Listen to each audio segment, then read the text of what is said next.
What if everything you've been told about life after death was completely wrong? Not just slightly off, but the exact opposite of what's really happening. Carl Jung, one of the most influential minds in modern psychology, claimed that the soul doesn't simply fade away or float into some storybook heaven. Instead, he believed it follows a hidden journey, a path that begins the moment we leave this world. And it's nothing like the comforting tales we've grown up with. This wasn't a wild guess or a piece of fiction. Jung had his own near-death experience, and what he described afterward is something so profound, so unsettling, that it was rarely spoken about in public. Until now. In this video, we're going to uncover 7 mysteries Jung believed every soul faces after death, truths so powerful they could completely change how you see life, the afterlife, and even the choices you make today. So before you scroll away, ask yourself this: if you knew the exact journey your soul would take after death, how differently would you live right now? Most of us grow up hearing that death is like falling asleep forever, a quiet fade into nothingness. But Carl Jung didn't see it that way. To him, death was not an end, but the beginning of a remarkable shift in awareness. A moment when consciousness doesn't vanish, but actually sharpens. In 1944, Jung himself came dangerously close to dying. While bedridden after a heart attack, he reported something extraordinary, an experience that was part vision, part reality, and completely unforgettable. He described it as if he were floating high above the earth, free from his body. He could see our planet below, like a jewel suspended in the vast darkness of space. And yet, he still knew exactly who he was. There was no confusion, no fading of thought. In fact, he felt more alive than he ever had inside his physical body. It's a detail that might sound familiar to anyone who has heard of near-death experiences, that strange clarity, that unshakable sense of self, even as you watch your body from somewhere else. Modern NDE research often reports the same people in surgery or in accidents describing things they couldn't have possibly seen because their eyes were closed and their heart had stopped. But Jung's account takes this further. He spoke of feeling completely liberated, no pain, no fear, no sense of time passing. Instead, there was an overwhelming peace, as though the burden of gravity, both physical and emotional, had been lifted away. Imagine for a moment that the last breath you take here is not the end, but the moment you finally wake up. What if the heavy fog we call reality simply dissolves and you find yourself more aware? More you than you've ever been. Jung believed that this first stage of the soul's journey is where we realize something profound. We are not our bodies. We never were. The body is the vessel, but the awareness, the part of us that loves, remembers, and wonders, is something else entirely. And here's the part that's hard to ignore. If the soul's departure is conscious, it means we carry ourselves into whatever comes next. Our thoughts, our memories, even the truths we've avoided, they come with us. So let me ask you, if you knew your awareness would remain fully intact in that moment, would you live differently now? Would you take the time to heal old wounds, to forgive, to say the words you've been holding back? Or would you still pretend that one day all of it would simply disappear? Jung's vision challenges that illusion. He's telling us, whether through personal experience or deep intuition, that the end of life is not a fade to black. It's a crossing over with your eyes wide open. And if that's true, then what we do before that moment matters far more than we think. Carl Jung believed that the afterlife is not an empty void, nor a simple staircase leading you to clouds and harps. Instead, he suggested that once the soul leaves the body, it encounters something far more personal and far more profound. He called it the Archetypal Gatekeeper. This gatekeeper is not a single figure for everyone. For some, it might appear as the wise old man, a calm, compassionate presence radiating wisdom, guiding you toward understanding. For others, it could be something far more unsettling, the shadow self, the hidden part of you that carries every fear flaw and regret you've tried to bury. In Jung's view, this encounter isn't random. It's tailored to you, shaped by the deepest layers of your psyche. Think about it. Your life has been filled with patterns, your values, your mistakes, your unresolved conflicts. The gatekeeper reflects all of that back to you. It's not here to punish you, but to hold up a mirror and ask, are you ready to see the truth about yourself? If it's the wise old man, and the meeting might feel like a homecoming. His presence could be like a mentor you've known your whole life without realizing it. Someone who offers you the missing piece you've been searching for. But if it's the shadow self, it can be deeply uncomfortable. You might see moments you wish you could forget. People you've hurt. Choices you've avoided owning. This is the threshold where the soul is tested not in the way of passing or failing, but in whether it can face the full reality of who it has been. Jung believed that passing through this gate required acceptance. The gatekeeper is a guide, but also a challenge. You cannot move forward until you acknowledge what it's showing you. And here's where Jung's insight is almost unsettling. If the afterlife contains such an encounter, then we don't escape our unfinished business just by dying. We carry it with us. Every unresolved part of ourselves waits for that moment of recognition. So imagine this for yourself. If you walked through that gate today, what would meet you? Would it be a wise, loving figure smiling at your arrival, or a darker reflection asking why you ran from your own truth? It's a sobering thought, but also an empowering one. Because if Jung was right, we don't have to wait for death to meet the gatekeeper.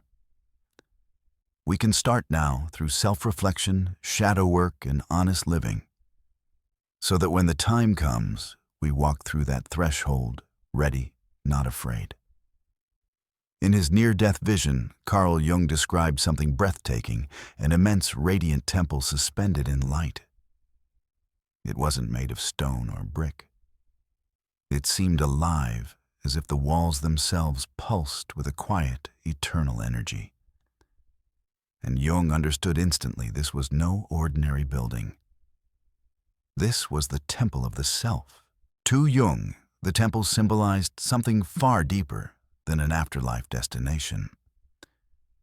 It was the perfect union of two worlds, the conscious mind we live in every day, and the vast, hidden unconscious that shapes our dreams, our instincts, and our deepest truths.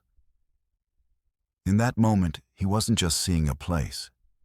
He was seeing wholeness.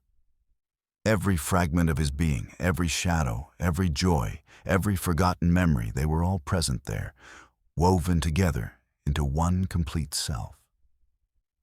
What's fascinating is that Jung's description echoes the accounts of countless people who have had near-death experiences. Across cultures and religions, many describe a place of light, a space that feels sacred, peaceful, and more real than anything they've known on earth. Some call it heaven. Others see it as a meeting place with divine energy. But Jung gave it a psychological meaning. It was the ultimate integration of who we truly are. Think about what that means. If the temple of the self exists, then the journey after death isn't about escaping life. It's about finally becoming whole. It's not a place where you hide from your past, but where your past, present, and potential all come together. And here's a detail worth noting. Jung never claimed you had to die to approach the temple. Through deep introspection, shadow work, and honest self-discovery, he believed we can begin to build that temple within ourselves, right now. The afterlife may simply be the moment we step fully inside. So I want you to ask yourself, if there is a temple of the self waiting for you, what would be inside? Would it be a place you'd enter with pride, or would you hesitate at the door, afraid of what you might find? Jung's vision invites us to prepare, not by obsessing over death, but by living in a way that aligns the conscious and the unconscious, the light and the shadow. Because maybe the temple isn't just a final destination, maybe it's a mirror of the life you've lived. When most people think about what happens after death, they picture a final courtroom, a shining gate, a book of names. Someone, maybe God, maybe St. Peter flipping through the pages to decide where you belong. Heaven or hell, reward or punishment. But Carl Jung saw something very different. In his vision of the afterlife, there is no divine gavel, no external judge deciding your fate. Instead, you are the one holding the mirror. The moment you cross over, you see your life, every action, every word, every intention laid out in crystal clarity. And here's the part that's both beautiful and terrifying. There's no one to condemn you, but there's also no one to shield you from the truth. Jung believed this life review is an inner reckoning, not a trial. You are not measured against someone else's standards or the rules of a specific religion. You are measured by the truth of your own soul. Did you live in alignment with your values? Did you act with integrity, or did you betray your own heart? Near-death experience, researchers have documented similar stories. People often describe reliving moments from their life, not just as themselves, but feeling them through the eyes of others. If you hurt someone, you feel their pain. If you helped someone, you feel their relief. It's not punishment, it's understanding. Imagine what that's like. In an instant, you see the ripple effect of your life. That sarcastic remark you thought was harmless now, you feel how it wounded someone deeply.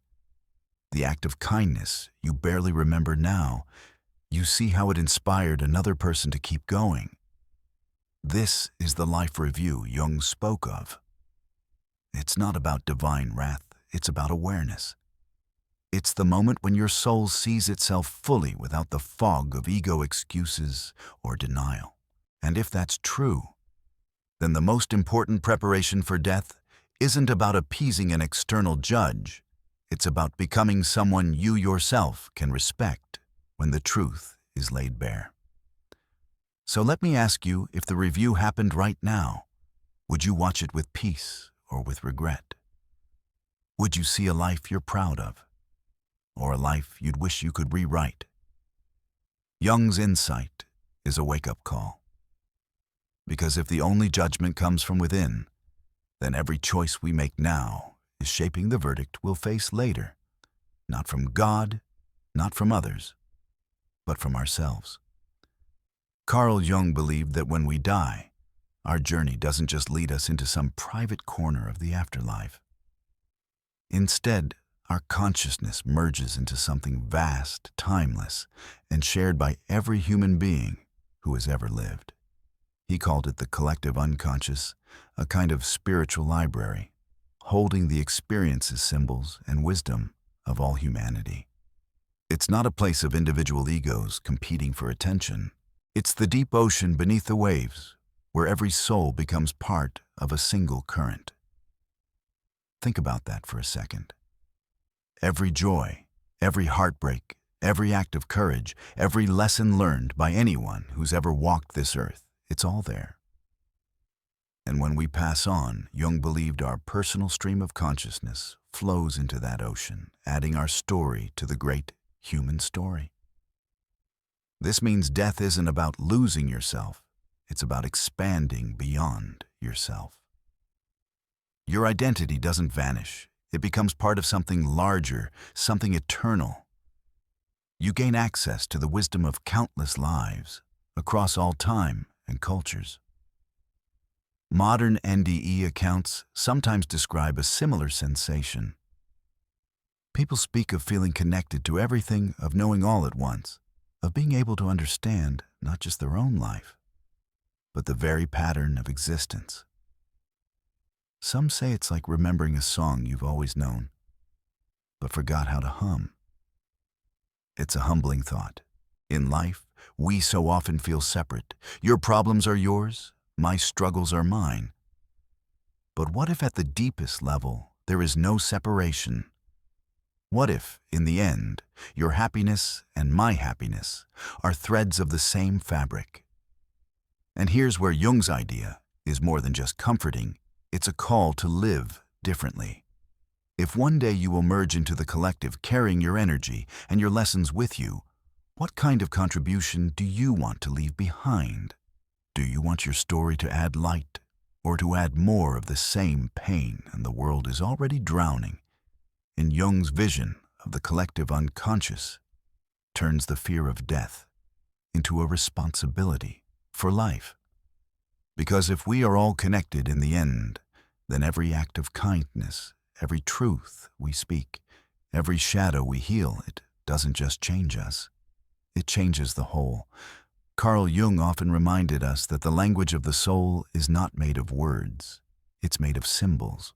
And he believed that these symbols don't stop speaking to us when we die. In fact, they may become even clearer. In the moments after death, Jung suggested the soul encounters images that are deeply personal, yet universally human symbols that have been quietly shaping us our entire lives. A bridge stretching into the horizon, a river flowing toward an unknown shore, a door glowing with light just beyond our reach. These aren't random visions. They are the soul's way of reflecting your deepest inner state and your unfinished journey of growth. Think about a bridge, for example. In many spiritual traditions, a bridge is the crossing point between worlds, between the life you've known and the life that awaits. If you see one, it might mean your soul is preparing to transition, but also that there's something you need to carry with you across that span. A lesson, a truth, an unresolved part of yourself. Water is another powerful symbol. Jung saw it as the image of the unconscious itself, of the deep, hidden layers of who we are.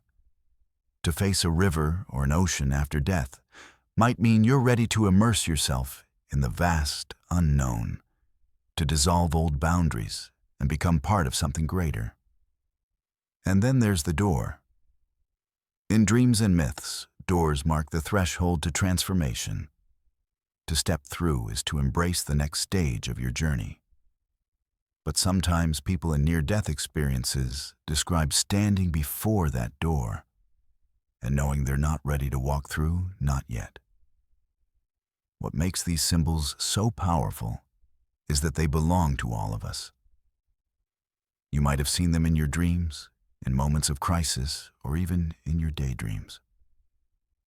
They speak in a language older than words, a language your soul understands perfectly. Jung believed that by paying attention to these symbols in life, we can prepare for what they might reveal in death. Because the afterlife isn't just a destination, it's a continuation of the same inner dialogue we've been having all along. So I'll leave you with this question. If your soul had to choose a symbol to meet you in that first moment after death, what would it be? A bridge, a river, a door? And most importantly, what would it be asking you to do? For Carl Jung, life wasn't just about surviving, working, and ticking off milestones.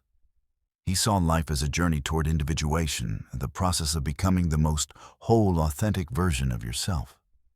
Individuation is about bringing all the pieces of who you are, your light and your shadow, your conscious choices and your hidden instincts, into a single, integrated self.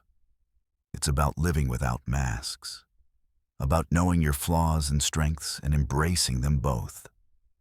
And Jung believed that death is not a disruption to that process, it's the final step. The moment when everything you've been building toward in life reaches its completion. Think of your life as a work of art in progress. every decision you've made, every relationship, every mistake, every act of courage, they're all brushstrokes on a canvas. Individuation is the act of stepping back and seeing the whole painting for the first time.